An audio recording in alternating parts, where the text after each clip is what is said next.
Hey, we're back. Welcome back to the On Air podcast. Once again, I'm Jordan. And I'm Taylor. Hey, it's episode 15. We're back in the studios. I know. Yeah, it's crazy because I don't think we really talked about getting through a year of doing this. We didn't know if we'd make it past the first episode. I know. It was very much just like, we got to get Taylor on here and bash UL one more time. So, I love you guys at UL. You do great work for us and you keep us safe out there.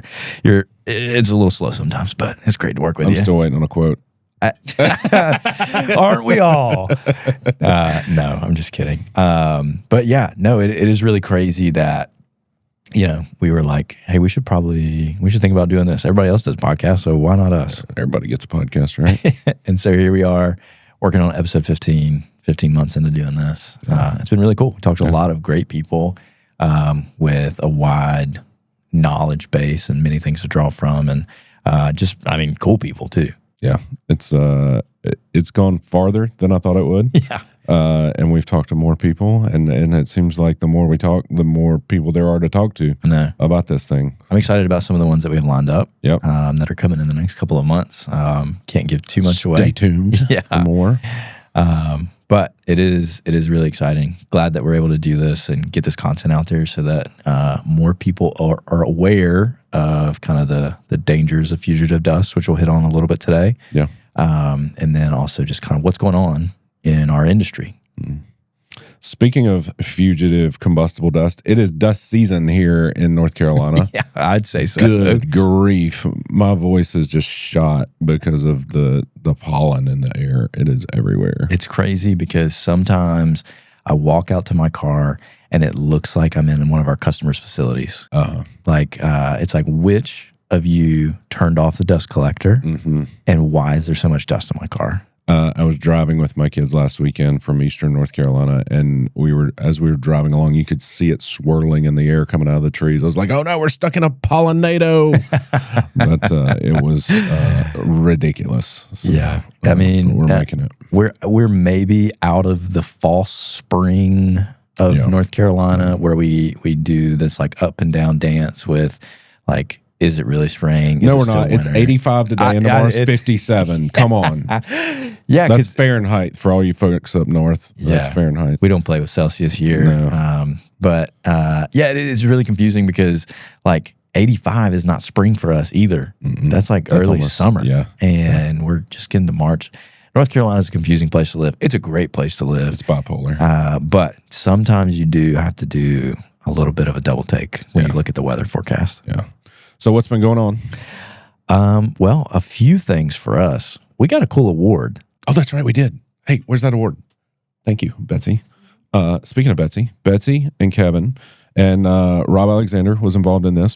The textile rental folks gave us an award. I actually went up and got to receive this in Washington, D.C. It was an incredible honor. This is for our videography team. If you can't tell already, they're phenomenal.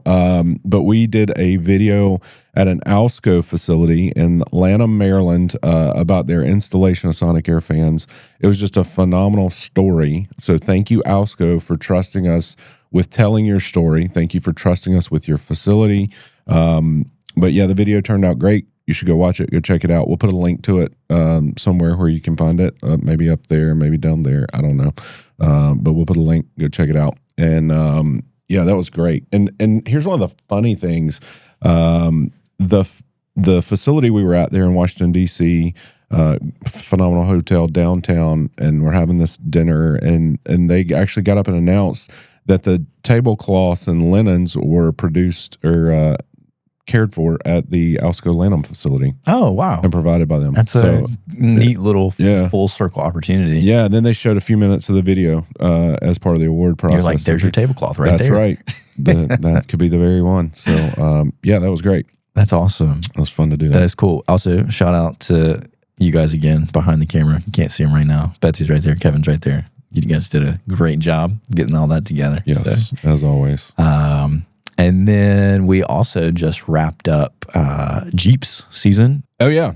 Jeep's, not Jeeps. Not the car. GEAPS, Grain Elevator and Processing Societies. Now, the Jeeps with a J Yeah. That would be a cool one to go to as well. That would be. I would be in on that. I'll take my old rusty Jeep out there. Yeah, but the grain side of things is definitely one of the bigger industries that we've been playing in recently.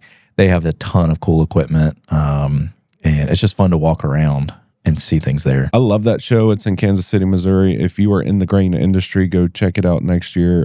It'll be early spring, late winter kind of thing, February, March timeframe. I think it's going to be in Kansas City for the foreseeable future. But it's phenomenal. It's one of my favorite shows that we do. Lots of boots and hats. Great people there. Travis Davis was there. We had Travis Davis on a previous episode. If you're in the grain industry, go back and watch that one with Travis. A really good one there. Yeah. But a lot going on. Phenomenal keynote speaker, F-18 fighter pilot, a real Top Gun guy.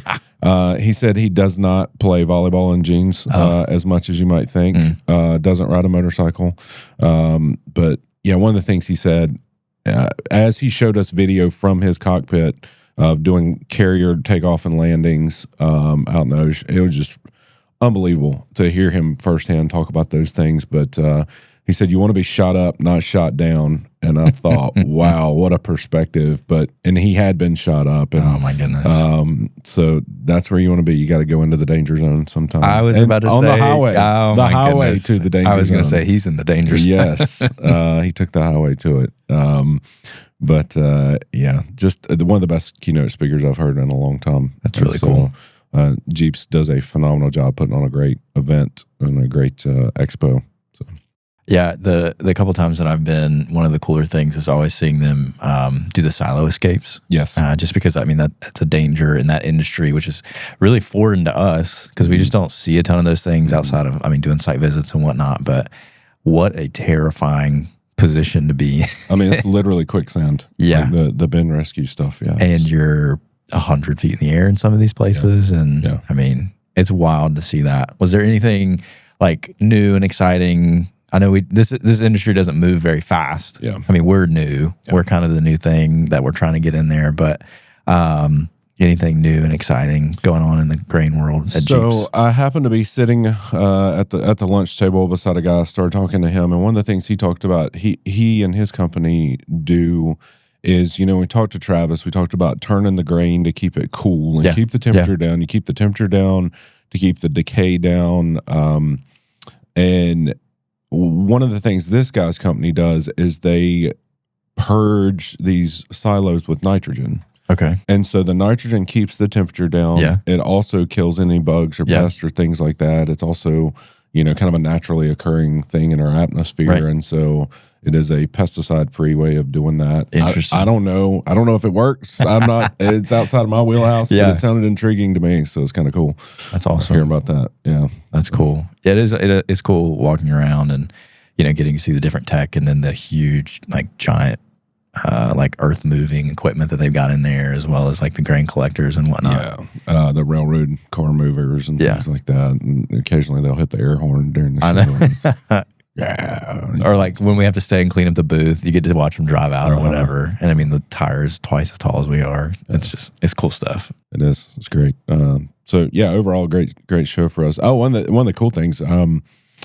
I came downstairs on I think it was Sunday morning. Yeah. In the bar area, the huge TVs and people just crowded and huddled up around the TV. Well, the predominant region for this industry is kind of that grain belt in the middle of the United States, and a lot of people there from the Iowa, Wisconsin, Minnesota kind of region. Well, that's a big hockey region. Oh yeah. And that Sunday morning was the big hockey game, the U.S.-Canada hockey game. Oh yeah. I walked up just in time to see us hit the goal there in overtime, and so everybody was ecstatic and high-fiving and all that stuff. So it was fun. It's a great place to be.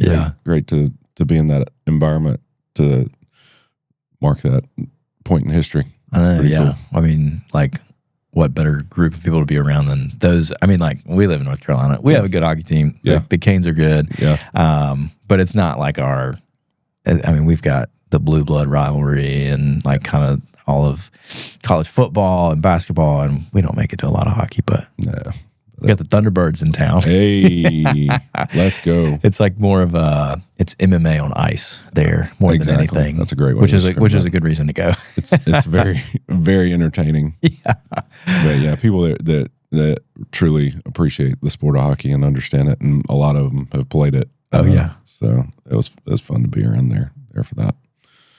All right, so some current events going on. Yep. In the combustible dust world. Yep. So we just we got a report. One of the articles that came out of Purdue University. Yep.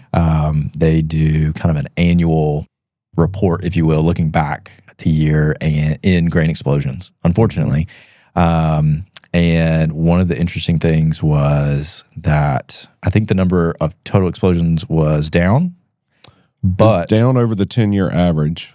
Yep. But the number of fatalities and injuries was up. That's right. 7 incidents in grain dust last year in 2025, 10 injuries, 4 fatalities. Unfortunately, we're still talking about it. I know. We're still talking about it. The same thing, same problem. So this is from the Grain Journal. They did kind of a summary of the report. Explosions occurred in 2 grain elevators, 1 farm-operated grain elevator, 1 seed processing facility, 1 feed mill, 1 flour mill, 1 biofuel plant. So it's not just isolated to one type of operation within the industry. Probable ignition sources were identified. In 1 case as smoldering grain. Yep. 1 is equipment maintenance work. 1 is overheated bearing. 1 is a dust fire. 3 ignition sources unknown. So again, just got to stay vigilant, and aware of all these things. I think the further you get into the article, they get into just the dust problem is something that can't go away. And when we had Travis, we were talking about kind of their different seasons and how they prepare to do all the loadout during one part of the year, and then in the other time of the year, they're just turning the grain to keep the temperatures down. And the article really is pointing out when you're trying to do that, that's the time that you need to think about preventative maintenance. Mm-hmm. You need to go and check all of these things, because once you start loading trucks and rail cars, you're not going to have the time to do that, and so you have to take advantage of what's in front of you. But yeah, I mean, it is unfortunate that us being in the dust space, we hear and see this more than most people do, but we just know that it can be prevented. Yeah. And what you were just talking about is, I think, really important, a great observation, that some of this equipment that they use is seasonal. Yeah. And so maybe it's been 9 months since this piece of equipment was operated. We probably should check it out and monitor these bearing temps and things like that, and go around and check stuff out and make sure it's maintained and ready to go. This article was written by Kingsley Ambrose, professor from Purdue, as you mentioned, professor of agriculture and biological engineering. Kingsley said, dust is not good, both for dust explosions and for human health. Housekeeping is very important. Yep. Keep the place clean. Make sure there's no visible or settled dust or suspended dust in the air, period. Couldn't have said it better myself. Yeah, no. I mean, we talk about, we're not just here plugging our stuff or whatever, but that's what we aim to do is keep that housekeeping piece, because that's so important. Because when we talk to folks, they're like, but I have a dust collector and I have some guy that cleans it, and we do our regular filter changes and stuff. But, unfortunately, it's not always enough, because I was with a customer recently, and they were telling me that the best day for their dust collector was the day they turned it on. Mm-hmm.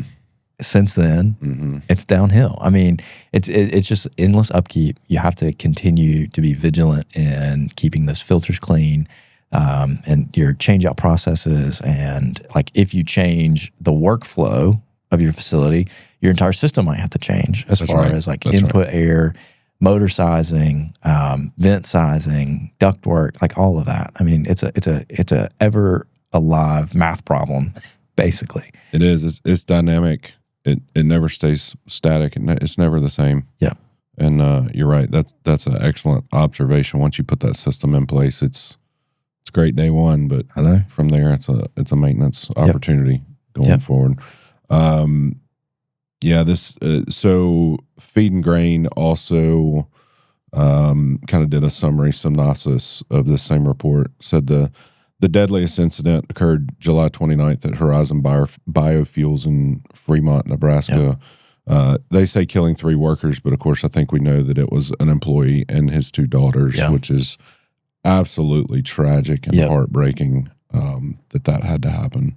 And then the explosion we talked about on here at Panhandle Milling in Dawn, Texas, killed 1 worker and injured 3 others. It's real. Yeah, and that's just the hard part about it is we know that these things are preventable. Yeah. And it's just a matter of doing it. It sucks. Working in operations, I don't want to spend the money. I don't want to have the downtime. I don't want to do that. But when the stakes are as high as they are, you have to put forth the effort. And that's no knock on these people. Like, obviously, they're not looking to have this happen. Right. But, when they do the investigations and they come through these things and you see where, housekeeping wasn't how it should be, or a piece of equipment wasn't quite where it needed to be, that's where it starts to get really tough. And it's not isolated to just the big companies either. It's not just the big facilities. It seems like we're seeing more and more of the smaller locations, just kind of the independent standalone facilities are having these same issues. Yeah. And that's probably a resource problem. Yeah. They probably don't have the resources that the bigger guys have to take care and manage that fugitive dust. And so, unfortunately, it is a known hazard now. Yep. We know how bad it is. We know how dangerous it is, and it takes resources to keep it clean. Yeah. And that's just really looking back at 2025. Here we are in March of 2026, and we're dealing with the same thing. That's right. With stuff even local to us. Yeah. I mean, the Purdue. Not Purdue University, Purdue, but Purdue, PER, had an explosion here in Cofield, North Carolina. Northeastern North Carolina, Yeah. And I mean, it's the same things. I mean, fatality in that one. We don't know a ton of details on exactly what went down there, but same story. Yeah. Same story. Couple injured. I think one's still in the hospital kind of thing. So obviously our hearts go out to all those that were involved and are, human thoughts and prayers with kind of everything, the families impacted, but then also the people that are still dealing with it. I was reading like the fire is still smoldering because they can't get in there to like do a demo because they have to get a lot of the information out of it. So yeah, not only that, but then you've got the issue of a potential structural collapse, getting it shored up and all that. Yeah, not good. No. Not good. And then there was another one, aluminum. Yes. An aluminum dust explosion. Novellis in Greensboro, Georgia. Right. Yeah. And that was less than a month ago. It was in March, I believe. Yeah. So that was, from the article, there's still not a ton of information because this one is very fresh. And there is a lot of kind of state, local investigation going on, but it seems like it was an outside of the facility incident in a filter system. Yeah, in a collector. Yeah. Just reading some of the reports where you could feel the explosion from a great distance and hear it as well. Thankfully, this one was less damaging because it was outside of the facility, but some of the interesting pieces of the article is as that explosion occurred, the conveyors coming off of the bagging system or the filtration system allowed some of the flames to go inside as well. Yeah. They were able to control it, obviously, but really scary incident, especially in a metals application, because things start to get a little funky when you're working with those because of their, chemical properties and whatnot. Again, it's not just isolated to grain. It's all the dusts. Yeah. Almost all the dusts have this potential. And that sounds like there was probably a multi-stage failure there that happened. Probably some spark detection failed to extinguish a flame maybe going into the collector, and then it blew backwards. And so there should be abort gates and, again, spark detection, things like that in the system to take care of that. Yeah. Probably multi-stage failure or some kind of design failure on that. Yeah. Just hearing those details from this standpoint. But man, it's real. It is. And I think that's why on our side of things, because we're obviously not in the collection world. We're more on the housekeeping side of things. Mm-hmm. But that's where it becomes so important, because if your housekeeping is good, in the off chance that you have one of these events, it is minimized. Right. So we have to plan for the worst case scenario. I mean, when you're going through hierarchy of controls or risk control, risk analysis, when you put it in red for high risk, but green for low probability, like that's still like when loss of life is considered a risk, you have to do some of these hard things. Yeah. And that is where housekeeping can just do so much for any industry, any facility, because you minimize those after effects. Well, to that point, hats off to Novellus, because this probably could have been a lot worse.